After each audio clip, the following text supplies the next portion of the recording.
오늘은 고린도후서 8장 말씀 중심으로 사랑의 진실함을 증명하는 방법이라는 제목으로 말씀을 나누고 은혜를 나누도록 하겠습니다. 오늘 본문 2절 말씀을 보시게 되면 연보란 단어가 나오고 있습니다. 연보. 예전에는 많이 썼던 단어인데 요즘에는 연보란 단어를 안 쓰죠. 잘 안 쓰고 우리말 성경에 나오는 것 같이 헌금이라고 기록하고 있는 이 단어를 많이 쓰고 있습니다. 그래서 오늘 말씀은 모두 다 연보에 대한 내용, 즉 헌금에 대한 내용이고요. 결국은 헌금을 드리는 우리의 마음과 자세는 어떠해야 하는가 이에 대해서 교훈을 주시는 것이다 할 수 있을 것입니다. 자, 헌금이라고 하면 많은 종류의 헌금이 오늘날 존재하고 있다 여러분들 아실 것입니다. 가장 대표적으로 우리가 주일 헌금 드리고 있고요. 그리고 감사 헌금 이런 것 드리고 있죠.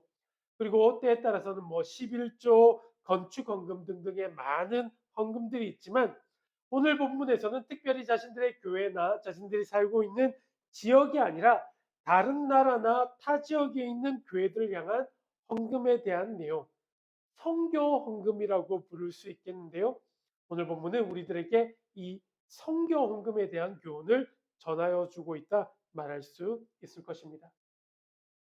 자, 여기서 사도 바울은 마게도냐 교회들이 행한 일, 특별히 예루살렘 교회에 마게도냐 교회가 선교 헌금한 일을 언급하면서 이들의 모습을 본받아서 고린도 교회가 마게도냐 교회에 부어주셨던 주님의 은혜를 함께 누렸으면 좋겠다. 이 같은 마음을 담아서 오늘 본문을 기록하고 있는 것입니다. 지난 주간에 지방에 모임이 있어서 여러 목사님들을 이렇게 만나 뵙고 돌아왔는데요. 그곳에서 지난주에 1년에 뭐 여러 번 가시더라고요. 필리핀으로 선교를 다녀오신 목사님과 좀 이렇게 교제를 나누면서 이야기를 나누었습니다. 한국에서 이제 선교지인 그곳은 비행기 한 번으로는 도저히 갈 수 없는 오지 중에 오지라고 말씀하셨는데요. 이제 비행기를 타고 마닐라에 도착하셔서 마닐라에서 요즘 같은 이렇게 엔진이 아니라 프로펠러 달린 엔진 있죠. 그런 엔진이 달린 작은 비행기를 타고 또 공항에 내려서 그곳으로 끝이 아니라 배를 타고 또 들어가셔서 배에서 내리셔서 차를 타고 몇 시간 가야지만 도착할 수 있는 그런 선교지에 그 목사님께서 교회를 세우셨다고 합니다. 그래서 그곳에서 교회를 세워가며 현지 아이들을 사랑으로 가르치고 목회자를 양성하는 일들을 통해 하나님 나라를 필리핀 땅의 가운데 세워가는 이 아름다운 이야기를 듣는 가운데 저 역시 선교에 대한 열정이 다시금 불타오른 것을 느낄 수 있었습니다. 저희 교회가 현재는 비록 연약한 교회라 할 수 있지만 결국 저희 교회도 하나님께서 기뻐하시는 복음 전도와 선교 사역에 더욱더 힘을 내야 하지 않겠습니까? 혹은 저희들이 직접적으로 필드에 나가지는 못한다 하더라도 선교 사역에 어떻게 헌신할 수 있을 것인가? 한 걸음 더 나아간다면 어떠한 마음으로 우리가 선교를 위한 헌금에 동참할 수 있을지, 동참해야 하는지 오늘 말씀을 통해 다시금 생각해 보는 시간을 가지도록 하겠습니다. 자, 오늘 본문이 기록된 배경에 대해서 먼저 살펴보도록 하겠습니다. 잘 아시는 것처럼 하나님의 교회, 최초의 교회는 예루살렘으로부터 시작되었죠. 예루살렘에서부터. 오순절 성령님께서 임하심으로 이 땅에 최초의 교회가 예루살렘에 세워지게 됩니다. 자, 그런데 사도행전의 말씀을 여러분들 한번 떠올려 보시게 된다면 이 예루살렘 교회는 성도의 수가 결코 적지 않았음을 여러분들 아시게 될 것입니다. 그래서 사도행전 2장 말씀을 보시게 되면 베드로의 설교를 통해 침례를 받고 성도가 된 이들이 3,000명이나 되었다. 하루에 3,000명이나 되었다. 이렇게 기록하고 있고요. 이후 구원받은 사람을 날마다 더하게 하셨다. 이렇게 기록되어 있음을 여러분들 기억하실 것입니다. 그리고 사도행전 4장을 보시게 되면 말씀을 들은 사람 중에 믿는 사람이 남자만 5,000명이나 되었다. 기록하고 있음을 보시게 될 텐데요. 남자만 5,000명이니까 여기에 기록되지 않는 여성분이나 어린아이나 노인분들 이런 분들을 다 카운트하면 10,000명을 훌쩍 넘는 정말로 많은 숫자였을 것이다. 이렇게 짐작할 수 있을 것입니다. 자, 그리고 이들 예루살렘 교회 성도들은 어떠한 삶을 살아갔는가에 대해서도 사도행전은 잘 기록하고 있는데요. 예루살렘 교회에 성령이 임하여 은혜를 받은 사람들은 자기 물건을 자기 것이라 하지 않는 정말로 성숙한 모습을 보여주게 됩니다. 모두가 자신의 물건을 서로 통용하였고 재산을 팔아서 각 사람의 필요를 따라 나누어 주며 살았습니다. 나눠주고 함께 쓰고 서로 도와주다 보니 궁핍하거나 모자란 사람이 한 사람도 생기지 않았던 것입니다. 자, 그런데 이후 예루살렘에 큰 기근이 생기게 되죠. 기근이 생기므로 나누고자 해도 도저히 나눌 것이 없게 되었고요. 이 때문에 예루살렘의 수많은 성도가 물질적인 필요를 채울 수가 없게 되어서 경제적으로 큰 어려움과 곤란을 당하는 지경에 이르게 되었던 것입니다. 자, 이와 같은 예루살렘 교회가 겪고 있는 어려운 상황을 너무도 잘 알고 있었던 사도 바울은 머더 처치, 그러니까 어머니 교회와 같은 예루살렘 교회를 그에게서 나고 자라난 우리 교회들이 돕고 섬겨야 되지 않겠느냐, 이러한 이야기들을 자신이 세웠던 이방 지역 교회들에게 호소하였던 것입니다. 바로 당신들이 예루살렘 교회로부터 영적인 은혜를 받았으니 예루살렘 교회가 어렵고 궁핍하게 된 이때 물질로 그들을 돕는 것이 좋겠다, 이렇게 말하면서 지금으로 말하면 선교 헌금을 모아줄 것을 호소했던 것이죠. 고린도 교회는 이 당시 바울이 세웠던 여러 교회 중 물질적으로 가장 부유했던 교회다, 이렇게 알려져 있는데요. 바울은 이 고린도 교회가 열심히 있어서 예루살렘 교회를 돕는 선교헌금을 작정했고, 이러한 고린도 교회의 약정을 이미 여러 교회들에게 자랑을 했던 상황이었습니다. 하지만 안타까운 것은 무엇인가? 고린도 교회는 이미 약 1년 전에 예루살렘 교회에 헌금을 보내겠다고 약정을 했지만 1년이 지난 지금까지 예루살렘 교회에 헌금을 하지 않고 있었던 상황입니다. 그러니까 말만 하고 1년이 훌쩍 지나가 버린 겁니다. 그래서 오늘 보면 10절과 11절이 그와 같은 내용입니다. 이 일에 관하여 나의 뜻을 알리노니 일은 너에게 유익함이라. 이 일이 성경헌금을 드리는 거죠. 너희가 1년 전에 행하기를 먼저 시작할 뿐 아니라 원하기도 하였은즉 이제는 하던 일을 성취할지니 마음에 원하던 것 같이 완성하되 있는 대로 하라. 자, 바울은 1년 전에 너희가 기근 가운데 고통당하고 있는 예루살렘 교회를 향한 선교헌금을 작정했으니 하나님께서 너에게 주신 은혜를 다시 시작하고 그것을 성취했으면 좋겠다, 그것을 이루었으면 좋겠다, 이렇게 독려하고 있는 것입니다. 바울이 고린도 교회 성도들에게 이 선교헌금을 독려하고 격려하기 위해서, 지금은 꺼져버린 이 선교 열정을 다시금 불러일으키기 위해서 이 모델로 제시하고 있는 교회가 바로 본문에 등장하고 있는 마게도냐 교회입니다. 자, 마게도냐는 몇 차례 제가 이야기해드린 기억이 있는데요. 이 마게도냐는 오늘날 어느 지역이라고 말씀드렸습니까? 어떤 지역이라고 말씀드렸죠? 로마면 생각나는 나라 있지 않습니까? 로, 그리스, 오늘날의 그리스 지역을 말하는 것입니다. 그리고 이 마게도냐는 오늘날 그리스 지방의 북쪽 지방의 도시들을 마게도냐라고 불렀습니다. 그리고 아가야라고 불리는 것은 아덴과 펠로폰네소스를 포함하는 그리스 남쪽 지방을 이야기하는 것이고요. 고린도 교회가 속해 있는 남쪽 지방, 그 아가야가 고린도 교회가 속해 있는 지역이었습니다. 자, 바울이 선교헌금을 내는 모델로 제시하고 있는 마게도냐 교회들은 북쪽에 있는 교회였던 것인데요. 그런데 마게도냐 지역은 고린도 교회와 같이 부유한 지역이 아니었습니다. 거대한 제국이었던 로마의 속국이었고요. 북쪽 지역은 항상 전쟁이 있었기 때문에 경제적으로 볼 때에는 대단히 가난한 지역이었다 알려져 있죠. 그럼에도 불구하고 이들은 예루살렘 교회를 위해서 그들의 연보를, 그러니까 선교헌금을 넘치도록 하였던 것입니다. 이들의 모습을 보고 사도 바울은 고린도 교회 성도들에게 마게도냐 교회 같은 경제적으로 연약한 교회도 이처럼 넘치도록 성교원금에 동참하고 있다. 그런데 고린도 교회 너희들은 경제적으로 풍족함에도 불구하고 왜 성교원금에 동참하지 않고 있는가? 한다 말만 하고 왜 1년 동안 이 일이 지지부진하느냐? 이처럼 고린도 교회를 독려하고 있는 것입니다. 자, 그렇다면 마게도냐 교회는 경제적으로 궁핍하고 어려움 속에서도 이처럼 넘치도록 어려움 가운데 있는 다른 이들을 위해 아낌없이 드릴 수 있었던 이유는 무엇일까? 자, 첫 번째 이유를 본문은 다음과 같이 이야기합니다. 환난의 많은 시련 가운데에서도 그들에게는 넘치는 기쁨이 있었기 때문이다. 넘치는 기쁨이 환난과 시련이 있었음에도 불구하고 풍성한 연보를 예루살렘 교회에게 드리게 하는 힘이 되었다. 이렇게 밝히고 있는 것이죠.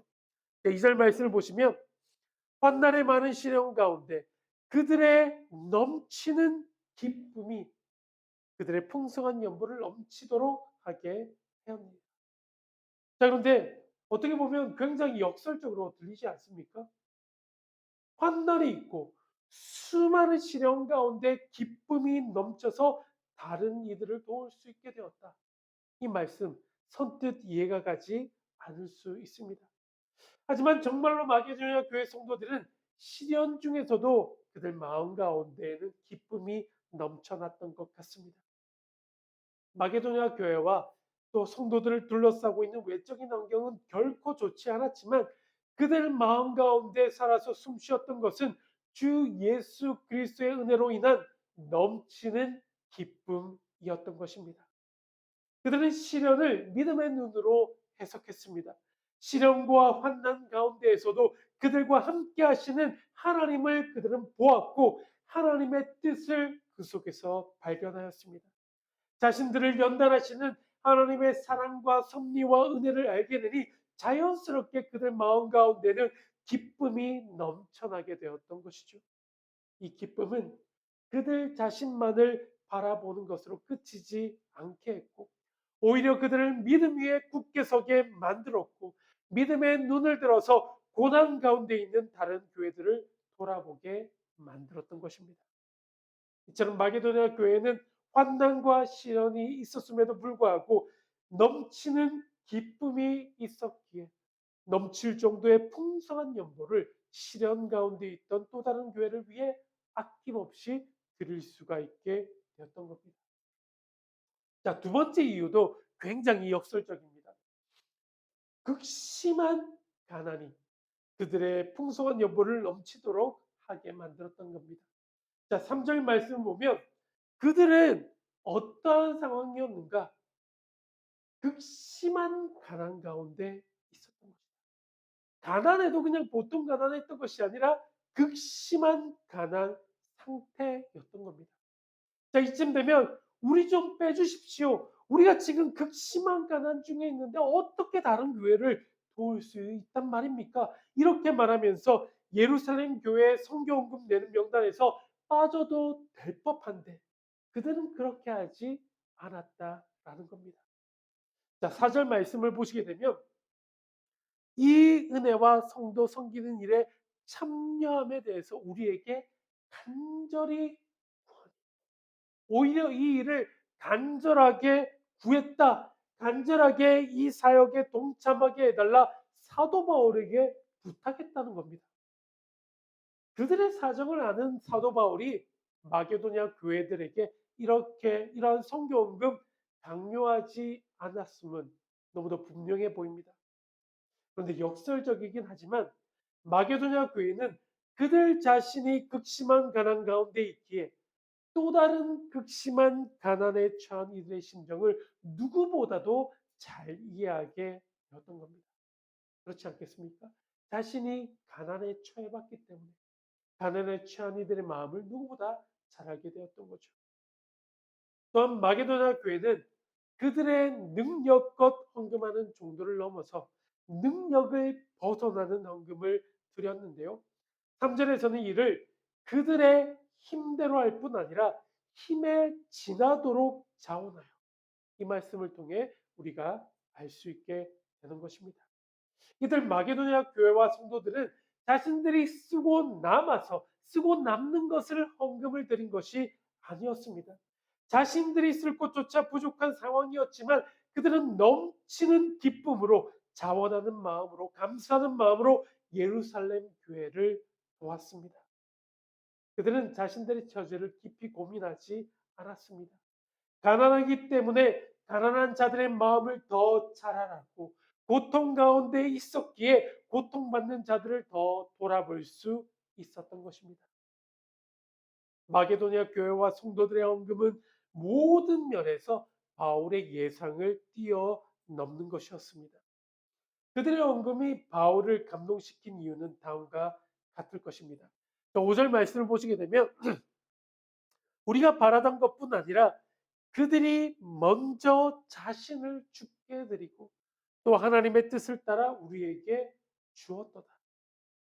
그들은 먼저 자신을 죽게 드렸습니다. 자신을 완전히 주님을 위한 일에 드리는 모습을 보면 누구나가 감동을 받게 되어 있습니다. 바울은 이처럼 극심한 가난 가운데 있지만 기쁨으로 자신들을 주님께 먼저 드리고 헌신하였던 마게도냐 교회의 모습을 성경음의 좋은 모델로 제시하고 있습니다. 자, 그런데 헌금에 대해서 말하면서 이처럼 실제적인 예들을 이야기하는 것은 무슨 이유 때문일까요? 헌금을 드린다는 것은 매우 실제적인 믿음의 삶이기 때문입니다. 주님을 위하여 드렸을 때 오히려 넘치도록 돌려받았던 주님의 축복이 우리 삶 가운데에도 가득하기 때문입니다.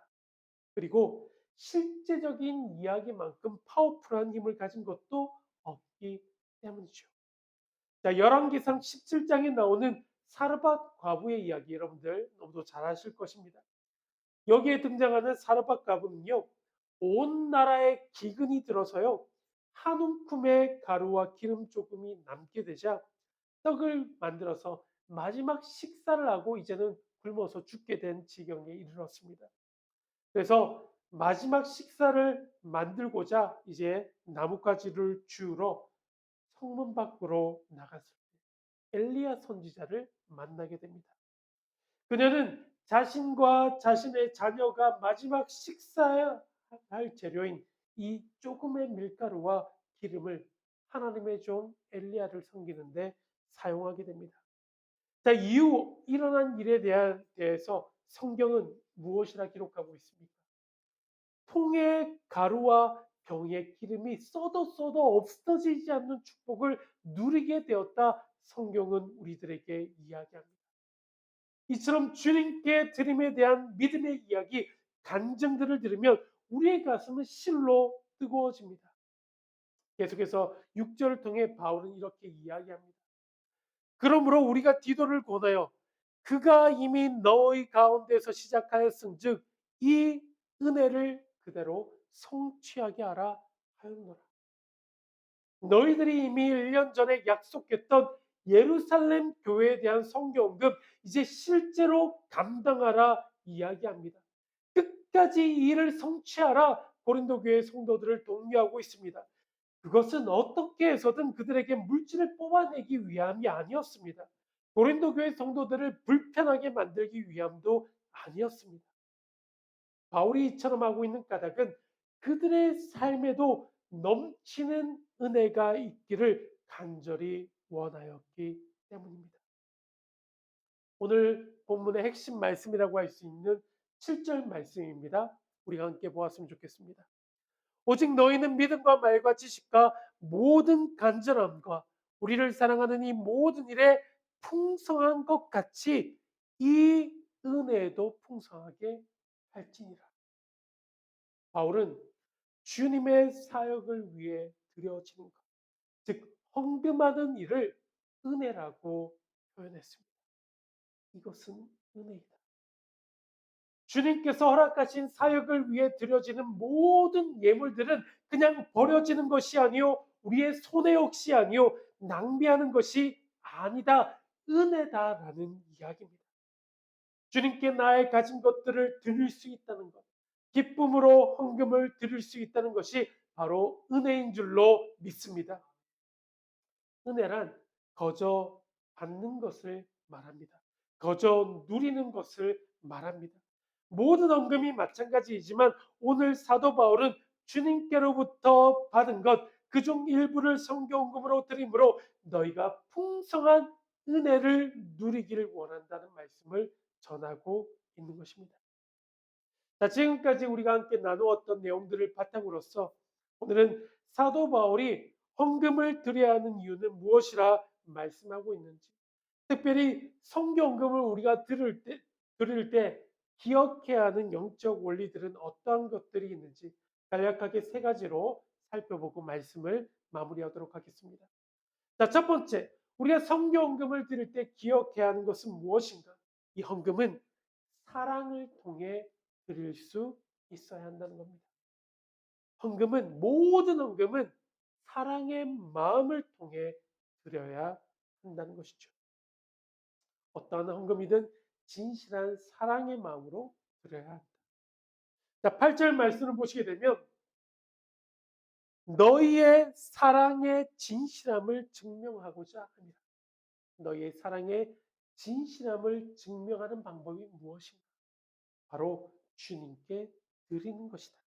이렇게 이야기합니다. 마게도냐 성도들은 예루살렘 성도들의 어려운 사정 나몰라라 하지 않았습니다.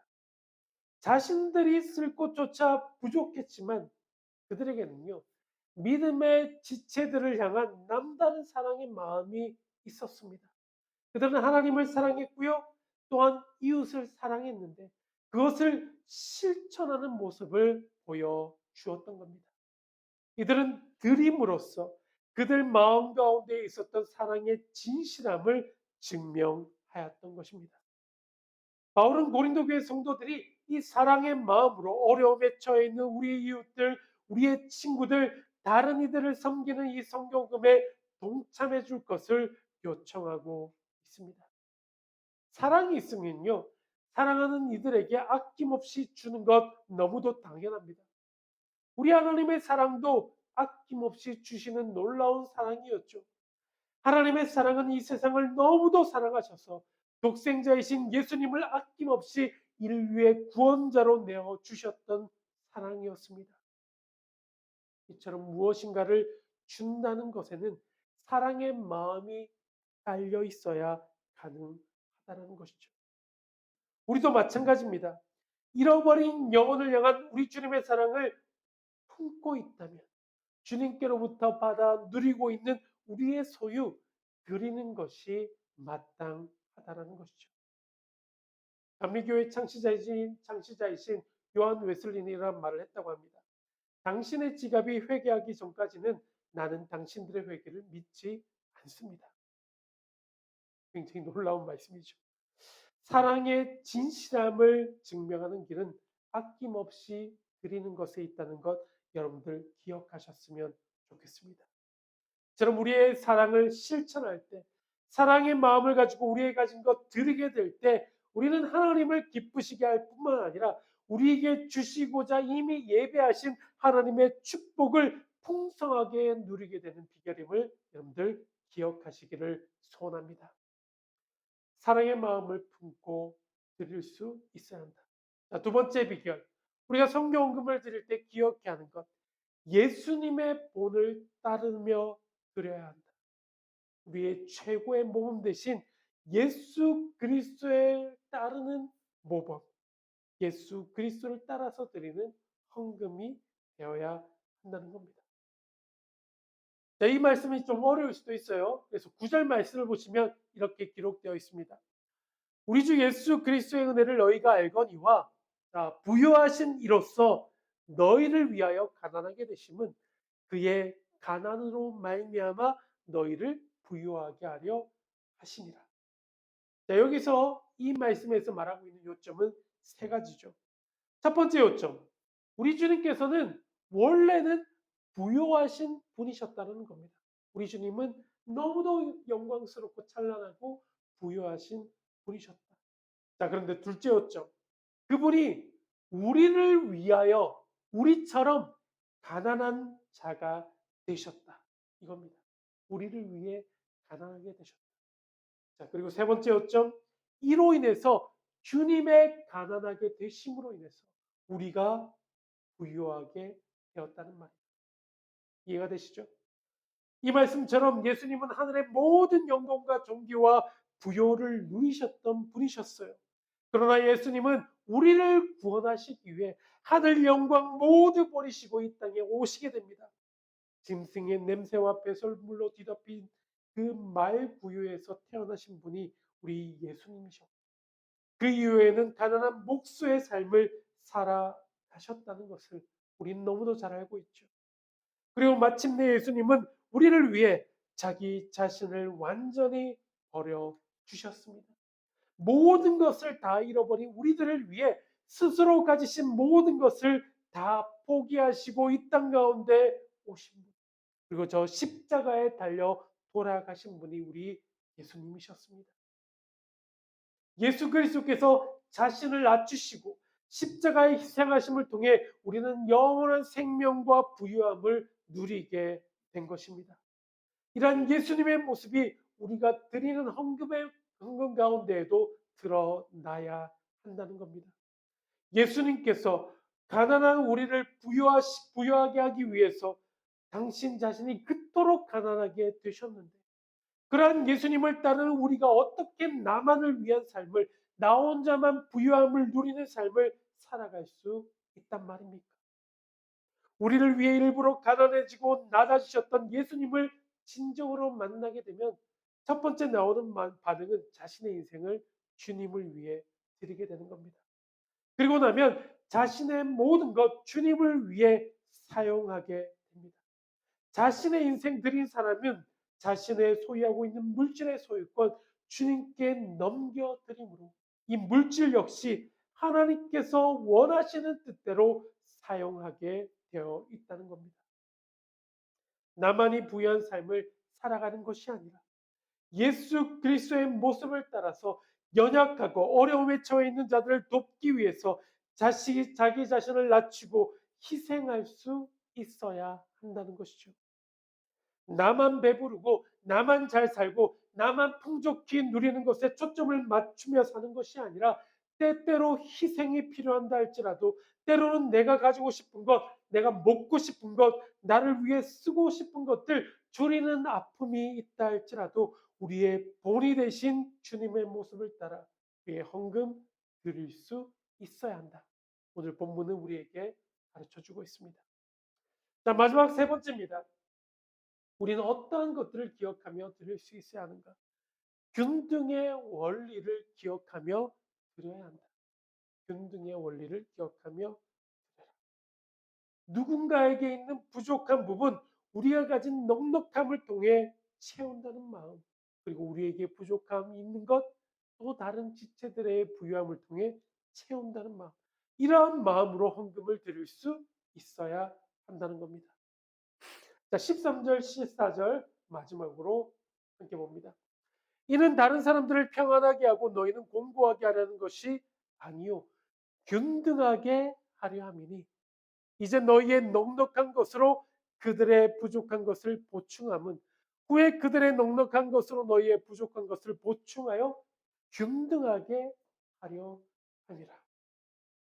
자, 이 말씀은 간단합니다. 지금 고린도 교회 성도들, 너희가 지금 여유가 있어서 가난한 예루살렘 교회를 돕고자 하고 있지만 거꾸로 너희들이 가난해지게 될 때 또 다른 교회 성도들로부터 도움을 받게 되므로 언제나 모두가 부족함이 없는 삶을 살게 되리라는 겁니다. 도움 줬으니 도움 받을 수 있을 것이고, 도움 받았으니 또 도움 줄 수 있어야 한다는 겁니다. 이것이 바로 성교원금을 드리는 또 다른 유익함이라는 것이죠. 우리가 예전에 미국 같은 유수의 나라들로부터 도움을 받았던 것 같이 우리가 지금은 또 다른 연약한 나라들, 선교 볼모지를 가서 그들을 도와주고 있는 것과 같은 이치라는 겁니다. 자, 오늘은 헌금에 대한 이야기, 특별히 성교 헌금에 대한 여러 가지 이야기들을 나누었습니다. 분명한 것은 우리에게 사랑의 마음이 있다면 이 사랑 흘러가야 하고, 물질이 있다면 나눠야 합니다. 우리를 부요하게 해주시기 위해서 가난하게 되신 예수 그리스도, 그분을 진정으로 만난 기쁨과 은혜가 있다면 사랑이든 물질이든 모든 것이 흘려 넘치는 삶을 살아가시는 사랑하는 성도님 되시기를 주님의 이름으로 축복합니다. 환난과 시련, 극심한 가난이 있었지만 넘치는 기쁨을 주님을 위하여, 또 동일한 고통 가운데 있었던 다른 교회들을 위해서 아낌없이 헌금하였던 이 마게도냐 교회의 모습의 본을 따르시는 성도님들 되시기를 다시 한번 주님의 이름으로 축복하며 축원드립니다. 아멘. 이 시간 주신 말씀을 기억하면서 함께 찬양할 때 우리를 사랑하신 주님의 마음으로, 사랑으로 사역하겠습니다. 섬기겠습니다. 주님의 일에 동참하겠습니다. 이와 같은 고백과 결단으로 우리를 사용하소서. 이 찬양의 고백 함께 올려드리고 결단의 기도로서 오늘 예배 마무리합니다. 하나님, 오늘 말씀을 통해 환난과 시련 가운데 있었지만 주님께로부터 받은 모든 것들, 기쁨으로, 감사함으로, 자원함으로 드렸던 마게도냐 교회에 대한 이야기를 들었습니다. 하나님, 우리가 지금 누리고 있는 이 모든 것들 하나님께로부터 온 것임을 우리가 기억하게 하여 주시옵소서. 하나님께로부터 왔으니 하나님의 사역을 위해 드려지는 것 마땅하다는 믿음 저희들에게 허락하여 주시옵소서.